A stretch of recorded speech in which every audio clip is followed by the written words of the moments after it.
And you're watching. Y'all are now tuned in to KTTV. KTTV. KTTV. KTTV. Is that right? What it do, KTTV? This is KT, and I'm coming at you live with another episode of the Daily K Podcast.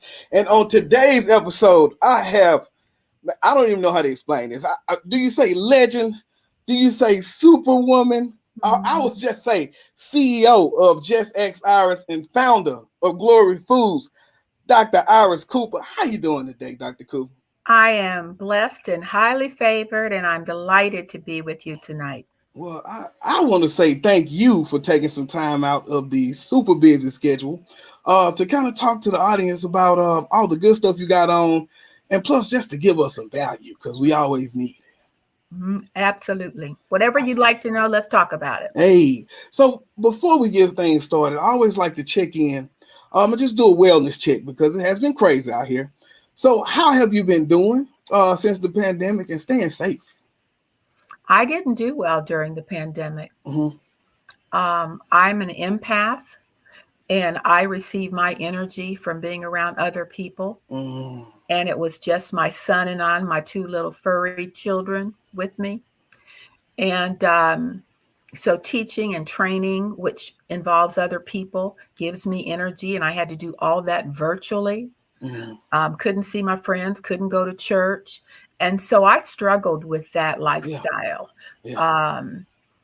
And I was just elated when we were able to kind of get back outside and talk to people and go places. But I sense that we might be going back into a semi-isolated state here. Mm-hmm. Yeah. And the only thing that I can say about it is if that's what we have to do, that's what we have to do. Yeah. Yeah, and it has been a lot of back and forth about that. You think about safety being number one, but these days it seems like the hate has become so strong that people don't even care about the safety anymore. It's really about just getting my point across at whatever cost. And it's also about don't tell me what to do. Yes. This personal freedom, this personal right to do and say anything that you want, which has never been the case here, especially when you put someone else in harm's way. Yeah. You don't have the right to do that. Yeah. And so some of these so-called citizens are taking this situation out of context. Nobody likes it, but we have to do what we have to do to stay safe and keep our neighbors safe. We must, right? We must. As simple as it sounds, it seems so hard. Absolutely. I mean, I'm thinking about like chicken pox used to be. Yeah. You got chicken pox, you stay your behind home. I'm telling you, it's no discussion in the story. But now I think we have the right to debate everything based on First Amendment freedoms, and that's not the case. Yeah. Put it into context. Yes. Yeah. So, man, we just got deep before we even got into the introduction. I know. That just lets you know how real it's about to get out here tonight. I'm serious about living on this earth. I really am. Man. So, Dr. I, can you give us a little bit of background on you and for everybody in the culture that has brought that bag or that can in their cover like me? I might have a few of them. Can you talk about the... Sure can. Hey, so just give us some of that. Okay, I'm going to take you back to Evansville, Indiana, where I'm from. And I want you to picture me, a little girl, in the kitchen with my mother, who was from Como, Mississippi. Mm. You've heard of that, haven't you? I know you haven't heard of Como, Mississippi. No. Well, like I'm at the tip of the boot. She lived in a little town that was so small that I think they might have had one store. I mean, it was just in and out. But in any event, she was from Como, Mississippi, and she married my father, who was from Union City, Tennessee. Mm. So my father's cuisine and her cuisine was greens and black-eyed peas and cornbread, and you know the menu. And so when they got married and had children, My father expected that same restaurant to be open every day while my mother worked all day long. Mm. So she was not only having to cook, but she was a social worker. And I don't know if you know about social work, but you bring it home. Yeah. You do the paperwork during the day, but you bring those faces and those people home in your mind at night. Mm-hmm. So she wasn't hardly in the mood to be cleaning greens and washing them and trying to get them ready before we had to go to bed. And I watched this drama going back and forth, Mm-hmm. Oh, and then on the weekends, he would want chitlins. And my mother would send him out to the garage. So you ain't stinking up this house with them chitlins. So there my poor dad would be sitting out with a hot plate in the garage cooking chitlins. So that was my environment. That's how I grew up with this Southern cuisine. Yeah. But I did detect some frustration on my mother's part of the process. It's time consuming and it's laborious and it's not really that good a pay for doing that work. Yeah. And so when I grew up and got married and I was kind of in that same boat, I kind of sensed that I was expected to do the same thing, but I was a banker and I had children. And so for me to come home from a full day of confrontation and negotiation and all that, and have to go in there and think I'm gonna clean some greens. Oh, that wasn't happening. That was not happening. So I lived with that conflict in my marriage that, yes, I am responsible for healthy food in this house, but not when it takes me 8 or 9 o'clock at night to get it done. So fast forward, I was working as the marketing director of all of the restaurants for a department store chain called Lazarus after I got my MBA. And I was working with men, chauvinistic men. And even though my title was marketing manager for 13 restaurants, I was still somehow confused to be a clerical. So here I am again trying to identify myself that no, I don't do that. I make decisions about what happens in your restaurant.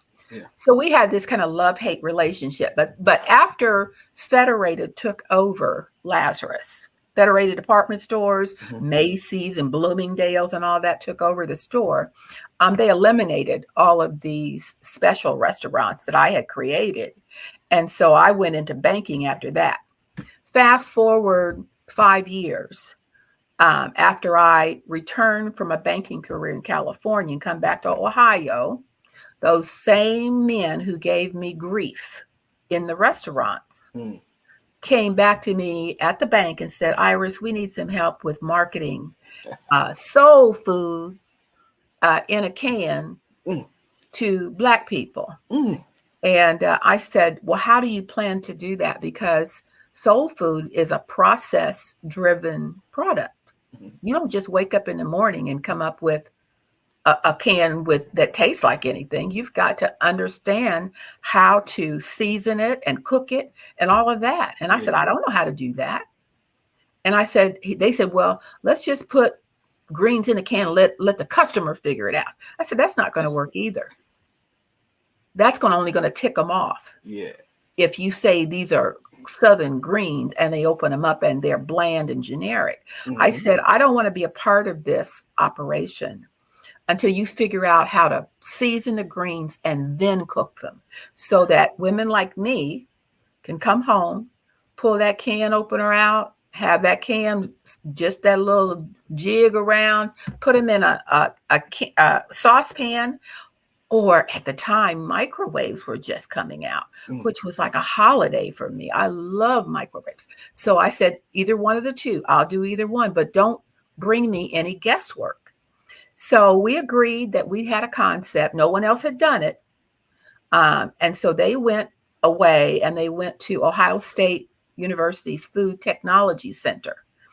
And it took them about I'm going to say 18 months to work with OSU to develop the process and the technology to pre-season vegetables in the can, then seal them, and then cook them in mass, not just one at a time, but like 500 at a time. In the meantime, I went around the country doing marketing research to learn more about the lifestyle of the 80s woman, did, focus groups, ask questions about meal preparation, timing, what's the plan, so that I could document that we had a winner. And I went to primarily southern states where I had some contacts and brought women together to just talk about food. And it was an overwhelming conclusion that nobody wanted to do a whole lot of work when they got home from work. And they didn't want to have to guess how to season food. My generation didn't grow up on a farm. Any rate, to kind of summarize, we came together 2 years later and put the package together and went to a grocery store chain named Kroger. I don't know if you've heard of Kroger. Oh, yes. Okay, Kroger. Kroger's a big boy. Yeah. And so my partner, Bill Williams, who's deceased now, he wasn't comfortable with presentations. So I made the presentation to a room full of men. I think there was 2 African-American men, and the rest of the room was Caucasian. No women but me. And I told them a story. I didn't have overhead projector. There were no, PowerPoints and all that kind of stuff back then. I just told him a story about a market segment, a customer that was being overlooked. And I just kept talking and nobody was saying anything. And then finally at the end, I asked, were there any questions or comments or could I address anything? And my contact in the room looked around, nobody was saying anything. And he said to the store manager, Bob, what do you think? He says, I think we're going to give them an order next week. Well, I froze because it was just a story. It wasn't real yet. We just told them this story about what we wanted to do, and they thought we'd already done it. Yeah. So my partner and I went outside the Kroger headquarters, and we just sat on a bench, just worrying and think, oh my gosh, we done let the horse out of the barn, and there's no way we're going to be able to catch up with it. Yeah. But believe it or not, they waited for us for 2 years. Come on. And for 2 years, we developed the marketing proposition, the value proposition, and my partners perfected the process and the technology. And we opened at the Parsons and Livingston store in the hood in Columbus, Ohio in 1991. And this was before Kroger? No, this was at the Kroger store. Okay, then they moved into that. Yes, they did. They let us bring it in there, and we got up that, I think it was a Saturday morning. And when you put products on the shelf, it's a big deal. Yes. And people were there, and the news media was there, putting the cans on the shelves and everything. And it was kind of like Emancipation Day for us. Yes. But we had been slaves to this process for 2 years, and it finally happened. And we used a Black marketing company for all the packaging and the advertising. So we were true that this was going to be a Black product. Yes. Wow. And so when you think about the work that you did with that, man, and just going through that struggle, that puts so much into context as far as like the next question, because it wasn't easy, which we know nothing isn't. And so then it was that grind that you had, the tenacity, but that research, right? Research. And that was it. So coming from a banker and coming into, I guess, this marketing, thinking about the money. We travel, that's finance, we got research, we got products, packaging, shipping. How did you transfer that skill set of saying, okay, let's be smart with the money from, like I say, the banking world over into the PR firm to even sustain those 2 years to make it back to Kroger?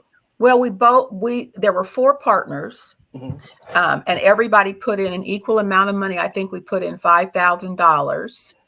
And my partner had another food operation that was basically as a wholesaler, and he funded it until we got in the black.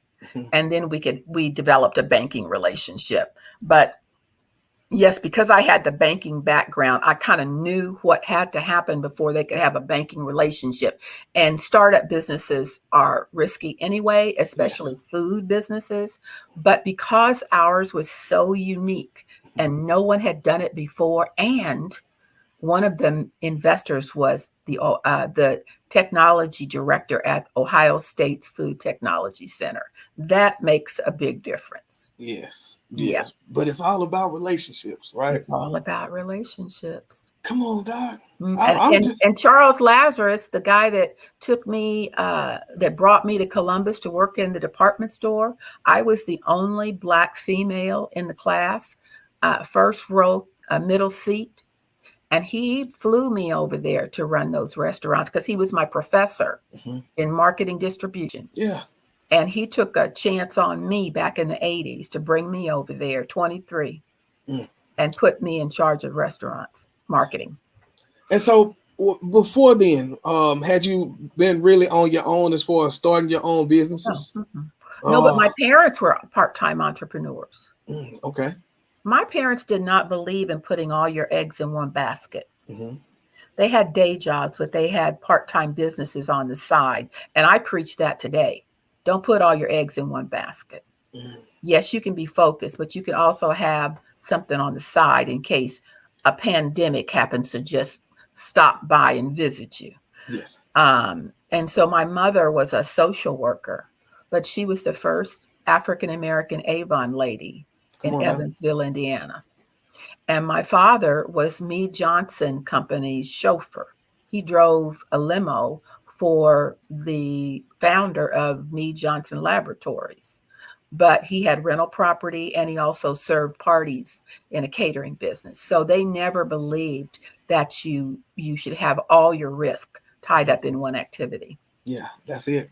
And so then that made me think about, like I said, the words serial entrepreneur, right? Mm-hmm. And so as a person who focuses on business mortality in itself, is that a good idea? I know you said don't focus everywhere in one place, but should I keep them going at the same time, or should I focus one after another? How? Simultaneously. Hey, wrong. Plan A and plan B. It's not hard to do. No. You have a plan A that you understand and you keep it going, and then you are developing plan B at the same time. And they can be connected. Yeah. But after this last situation here with this economy, I will never, ever tell any of my clients, just focus on one thing. You've got to have your eyes open to so many influences in this world that we never even talked about before. This is not the same world it was 10 years ago. There are forces that are harmful that we didn't even know about. And there are people that are harmful that we weren't quite aware of. Mm-hmm. So I'm not ever going to advise anyone to just stick with plan A ever again. Mm-hmm. And I hear you say about your clients, $70 million from the Glory Green marketing. Mm-hmm. Glory. Mm-hmm. When you go out, like, do people understand who you are, or after you talk and you maybe speak somewhere, then how is it received? How does that go? Well, initially when I was fully active in the business, people would understand my role in Glory Foods. But since then, I've done about 4 or 5 different things. Yes. And so that's just one of the businesses that I've started. And actually, at this point in my career, it's really not about me. Yeah. I believe I've been called at this point in my life to mentor entrepreneurs, women. If I have a special expertise in a particular area, that's what I'm supposed to do at this point in time. Yeah. And that just brings me to the next point. You think about your work in Child Development Council, strategies against violence everywhere. Big community, and big shout out to you, aka we do our health and wellness day at my school. And so each year they come with the good snacks, the healthy snacks with a band together. They got all their gear on. It's real. That's right. Hey. So why, I guess coming through your success, you kind of can do whatever, right? And really can travel forever or something. So why is giving back so important to you, Dr.? Because I'm a social worker's kid. And I know just give you an example. My parents were, they were on the ground in Evansville, Indiana, and in the church. My mother was a caregiver for a woman that had no family. And she went over there every week, wrote out her bills, did her shopping for her. And that was just because it wasn't any kind of legal relationship. She knew the lady because she worked in the housing community. My father worked with young men, helping them get their jobs at Meade Johnson, helped mentor them. And so I grew up in a family of giving people that gave back. Yeah. And that's just how I was taught to live my life, is that, if I go forward, if I'm fortunate enough to take a step forward, I need to take somebody with me. Yeah. And that's what I'm doing right now. I'm going to people, volunteering to mentor them. When I see someone that's really onto something and they need someone that they can trust and talk to, I'll go volunteer. Yeah. Well, if you just ever want to volunteer, I'm here. I'll just say I'll take. Okay. All right. Okay. All so right. Now thinking about that, but like you say, several ventures, and so Just Ask Iris, is that post, Gloria? And if so, talk to us about it. Just Ask Iris came out of banking. Okay. As the only Black female loan officer in the bank, I had to know everything. I had to be the sharpest pencil in the box and do things that others didn't have to do. Yeah. In loan committee in the bank back then was 8:00 on Monday morning. I'm a small business lender, and I have a 2-year-old daughter. And they want me to be at work at 8:00 in a room full of men, one Black man, the rest white men, and be alert. And I've got to get my clients' loans approved. So I had to strive for a level of excellence that I'd never experienced before. And so as a result of that, and also knowing how to do research, whenever somebody didn't know something in the bank, they say, go ask Iris. Yeah. She'll know, she'll find out. And that's how that all started. I became like the local library in the bank. And I really didn't want them to know anything that I didn't know. And so I took that name and I've carried it forward. I study every single day. I don't like to run into a concept that I don't know what it is and what it does and how it's going to affect me and my people. I don't like that. Ignorance is not bliss. Yes. It's expensive. It can be deadly. Amen. Wow. Dr. Harris. Whew. Okay. And so in thinking about that, do you want to talk about the window a little bit? I do. Please do. That is the best segue ever into the window. It was. It is. I think about how complicated this world is. Yeah. And people that are, magna cum laude and Mensa society. This is so complicated that people at that level can't figure out what's going on and how it's going to impact the people on the ground. And I have a colleague, Dr. Joanna Williams, and we've been friends a long time. And she just happens to be an AKA as well. And she's a professor. And when I was at Franklin, I taught with her. And we talk about these complicated subjects that impact our lives. And we don't even know who makes the decisions, how the decisions are made, what is the funding. We don't know any of the backstory on most of the principles and policies that govern our lives. And so we decided that we were going to start taking a topic every week and dissecting it and bringing in experts to help us look through the window and see what's out there. And if it's something that's harmful, let us know that. And if it's something that can help us, let us know that too. And that's how the window got started about 6 months ago. And we've talked about just some of everything. We've talked about housing. We've talked about COVID twice. We talk about mentoring. We're having a show on mentoring this coming Saturday. Wow. We care about the future. We don't take it for granted. And we try to put information in a format that just a regular person that doesn't have a bunch of degrees would understand it. And that's the whole purpose of the window, is just to explain this world we're living in. Awesome. And when do y'all air? Saturdays, 12 o'clock Eastern time. Come on now. For 1 hour. Ooh. And it's on 1580thepraise.com. We're going to get that again, so don't even worry about it. All right. Okay. Now, you are in the Smithsonian. I am.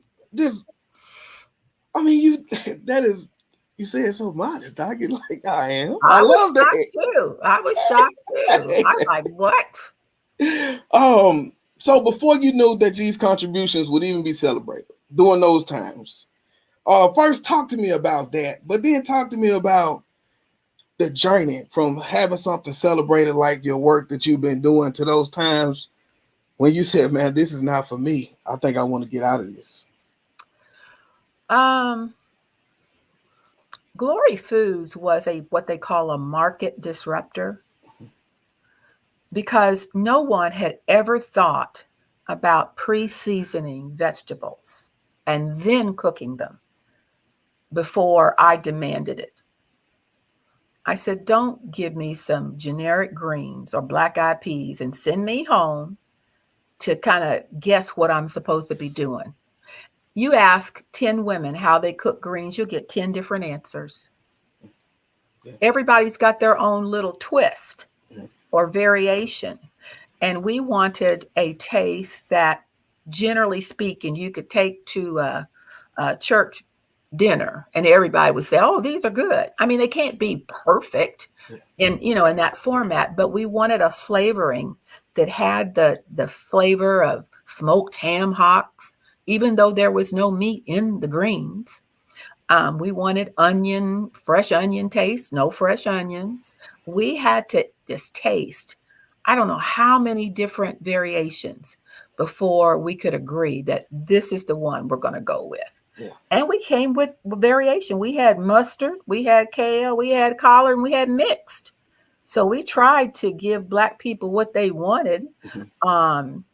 And we, again, did marketing research, had people come and sit down, taste them with chicken, taste them with pork chops, barbecue ribs, which one you wanted to go with, what else goes with it, you need candy yams. I mean, all of the questions that go with preparing a meal had to be asked for the introduction of Glory Foods. Well, and it was detailed. Yeah.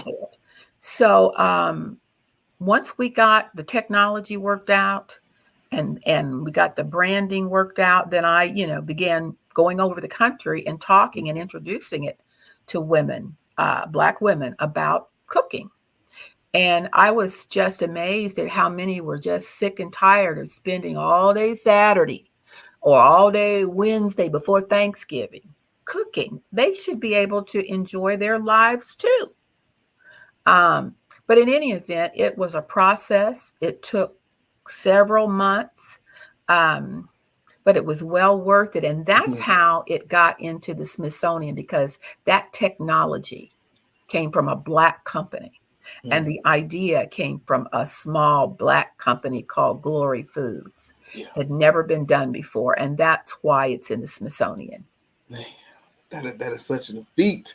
And I will tell you, I have been on these Glory Greens for, and see, the thing is, for me, I just do the greens. Like, 'cause I just remember grandma, right? And so I moved to Houston in 2003. And I said, I just want to go to school, be a teacher. And, my mom, all of my family is in Louisiana. So I had to make it however I could.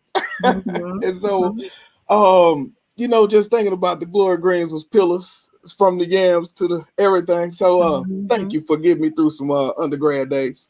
Well, that was the purpose. It was supposed to be easy. You want some soul food, you go get you some Popeyes chicken wings, or wherever you go to get your wings, get you some Glory Greens, some Glory black eyed peas, and Glory cornbread, and you're good to go in an hour. Yeah. That's like a 10th of the time it takes to cook greens from scratch. Man. Time is precious. Yes. So now, Doc, I know that your focus of your doctorate is small business mortality. And so we think about, according to the U.S. Bureau, and I got the stats, 20% of U.S. small businesses fail within the first year. By their 5th year, 50% have faltered. After 10 years, only a third of those businesses are around. I wonder if Black-owned businesses are even worse in that number. And so just thinking of that and your studies, how do we, as small business people, curve that mortality rate? We're going to be living with it as long as we are the minority in the United States. We have struggles that middle class, well-to-do, even poor white people don't have. It's a given. And if everybody's suffering now because of the pandemic, our Black communities are suffering even more. So that's a given. However, the important thing that I teach when I teach entrepreneurship is that before you get out and open up your storefront or whatever it is, you have to be the expert on whatever it is that you're going to do.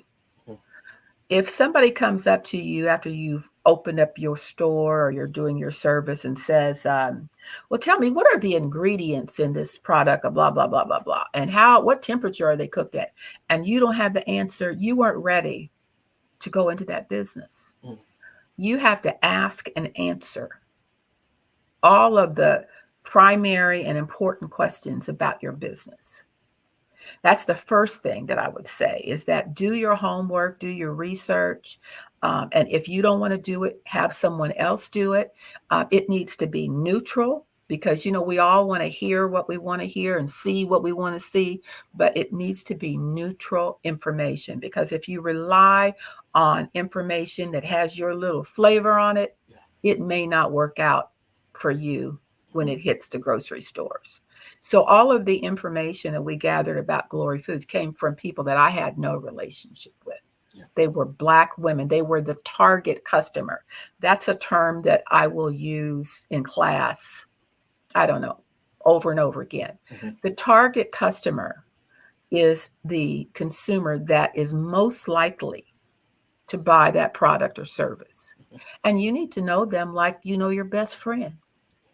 You need to know what time they get up in the morning, what they have for breakfast, what line of work are they in? Do they have children? Are they religious? I mean, those are the kinds of intimate facts that you need to know about your target customer, because then you know how sensitive they are to environmental changes. Like, this gas is killing me. Is it expensive where you are?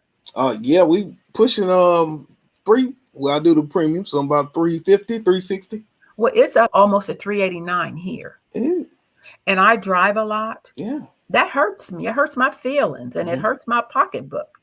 Yeah. And so if they'd asked me about that, I'd have told them, yeah, that doesn't help make me happy at all. But Yeah. my point is that you have to do that level of marketing research before you launch a product or service, Mm.